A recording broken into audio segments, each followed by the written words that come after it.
Today I'm doing a Q&A episode answering your questions that you asked on Instagram. We're going to be talking about whether Rolex is actually worth it, my go-to camera setup, and where I went to when I disappeared for a month or two. Oh, and I'm also in Banff, Canada.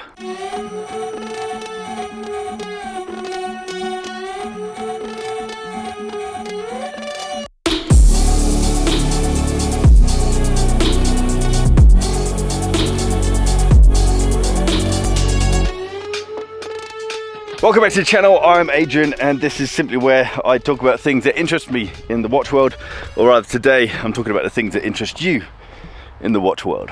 And as I mentioned, I'm in Banff, Canada. This is my final day here. I've been here for about 8 days. Been getting up very early, staying out very late. Not partying, but making content, capturing stuff.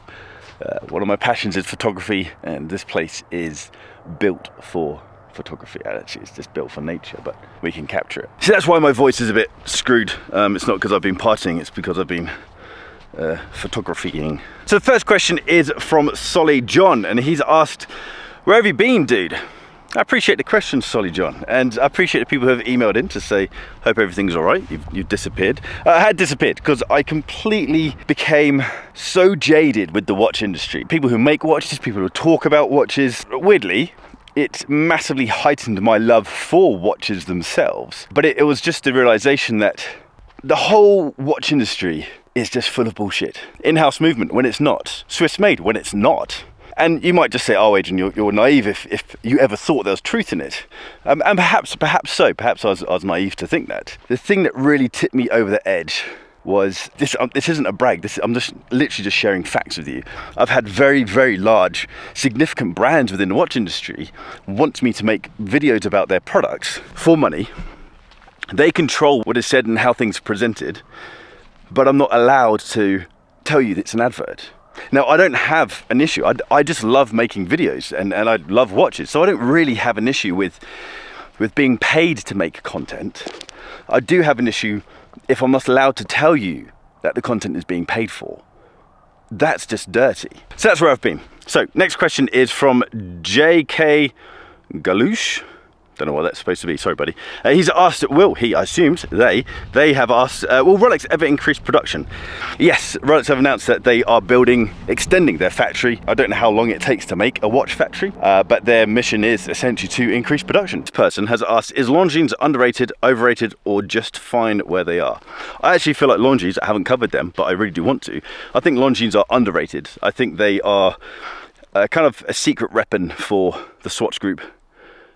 There's a chronograph that Andrew from Time and Tide, who I did a podcast with about everything time, he's got a gorgeous Longines chronograph, which I'd love to add to my collection.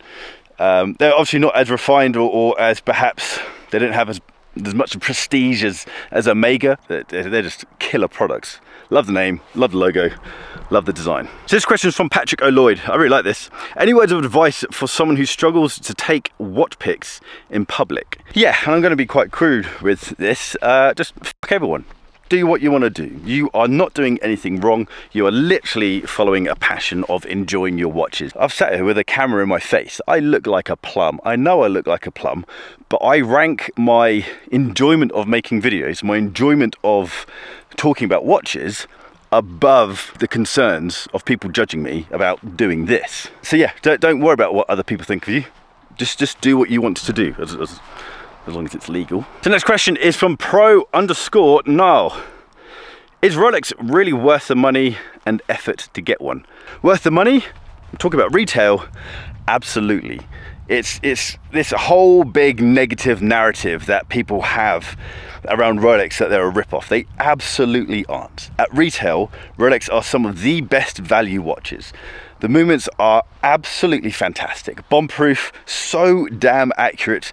The quality of the bracelet is fantastic. Now, we have to remember that Rolex isn't haute horology, but they're not haute horology prices. And so, of course, you will find imperfections in the watches.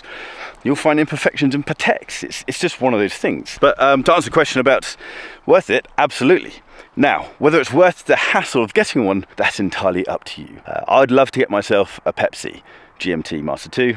Really can't be asked with the whole wait list, the whole schmoozing, so I'm probably not going to get one. So I think Harrison wants to rescue this. Sad, really, isn't it? It is quite sad. Poor chap. They only live for a day, I think, as well. He's gone off to find a branch to rescue the fly. It's highly likely that he's going to fall in. We'll keep an eye on him. Look at man on a mission.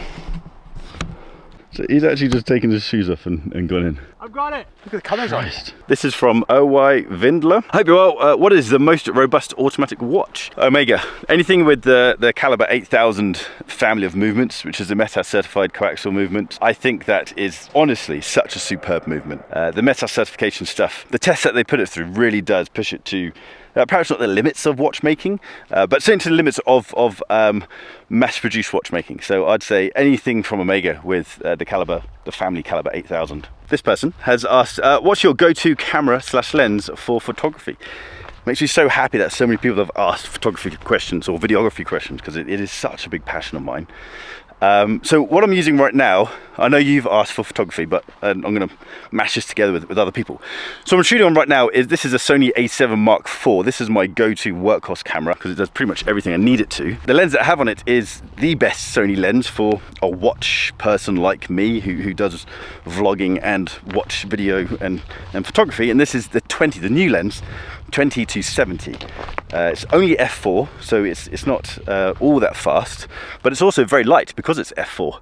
But it means that I can get shots like this, nice and up close, but then I can also just handhold this and vlog and get really quite wide. Let me show you my photography camera. This is a Leica Q2. It's 28mm, so it's quite wide, but it's also a 60 megapixel sensor, so you can crop in crazy far. Guys, thanks so much for asking your questions. I appreciate it. It's always fun to see how you guys see the watch industry and see what is important for you guys. Really appreciate the questions about photography and videography. I love talking about that stuff. I always have this idea of starting a photography channel and talking about this stuff because I really enjoy geeking out about specs and learning new techniques. It's not a craft that I've nailed. It's a craft that I'm still very much learning. Maybe it's a craft that you're always learning. I don't know.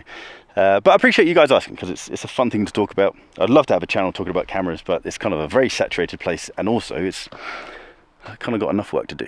Right guys, if you like this video, hit the thumbs up button. If you like the style of this video, then hit the subscribe button somewhere down there. And that little bell icon so you get notifications when I drop a new video.